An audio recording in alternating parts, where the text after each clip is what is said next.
In this video, we're going to be talking about the Elmont real estate market. I'm going to give you a market update for the month of March 2022. So if you'd like to learn more, stick around.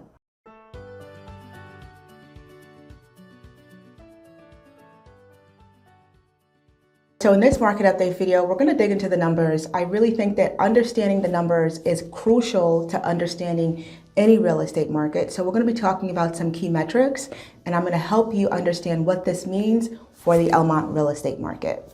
So the very first metric we're going to be talking about today is the number of listings that were on the market, or the number of homes that were on the market in Elmont.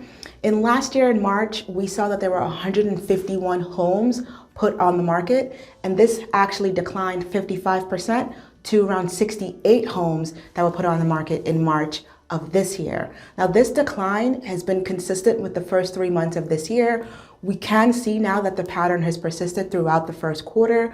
So what you can see is that sellers who want to take advantage of price appreciation that was taking place after COVID were unfortunately unable to sell their homes, and they did not come back and place their properties on the market this year. If you're a homeowner, it's really important for you to be in tune with the number of homes that are on the market at any given point, because this is your competition, right? So the more of a supply of homes that are on the market, the more options buyers have, the less likely your home is going to be able to stand out amongst the rest. Now, if you're a buyer, this isn't good for you because, like I said, you have fewer options. That means you have less room for you to be able to negotiate and, get a price that's really in your range.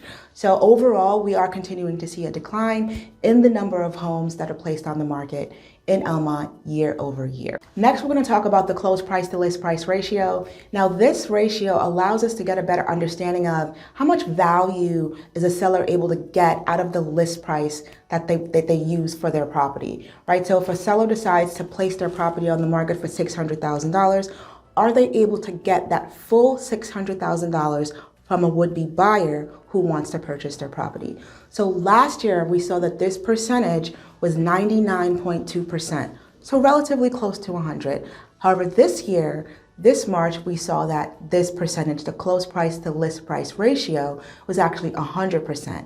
So Elmont actually does a really good job of ensuring that the closed price to list price ratio is in the 99 to 100 range.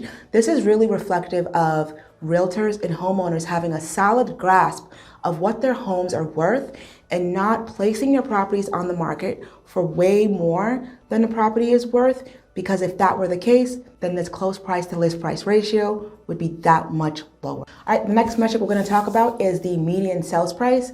So last year, the median sales price of a single family home in Elmont was around $550,000.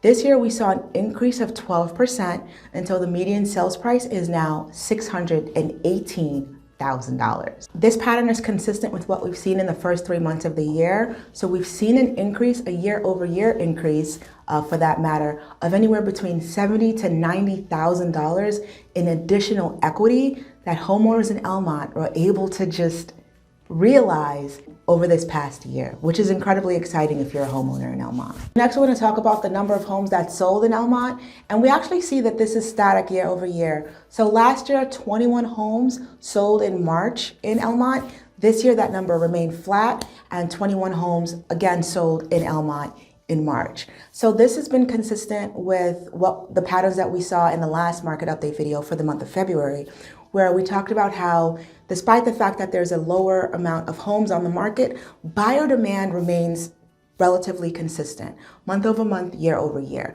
All right, so we did see a decline in buyer demand between the months of January through March. If you remember, in January, there were about 31 homes that sold. Now in March, it seems that there are 10 fewer homes that sold. That notwithstanding, the decline in the supply of homes doesn't seem to be impacting the actual demand for homes in Elmont. All right, so the next metric and the final metric we're going to be discussing today is days on the market, or DOM for short. Now, essentially, this metric summarizes how long it takes a property to sell. So that means from the time the seller actually signs the contract and the property gets on the market to the time where the seller and the buyer get to the closing table. How long does that process actually take? So in March of last year, that process took around 34 days. And in March of this year, that process took around 31 days on average. So we see that in March, for the most part, it takes about a month for a property to get from listing to the closing table in Elmont. So now what I want to do is take a look at some sample properties that sold and that closed in March of this year. We're going to take a look at one property which sold for around the median sales price, which we said was $618,000. And then we're going to look at a second property which had the maximum selling price in Elmont in March of 2022. So taking a look at the first property, this is a 4-bedroom, 2-bath, single-family Cape-style home. It has 1,500 square feet with an updated kitchen, updated bathrooms, and a full finished basement.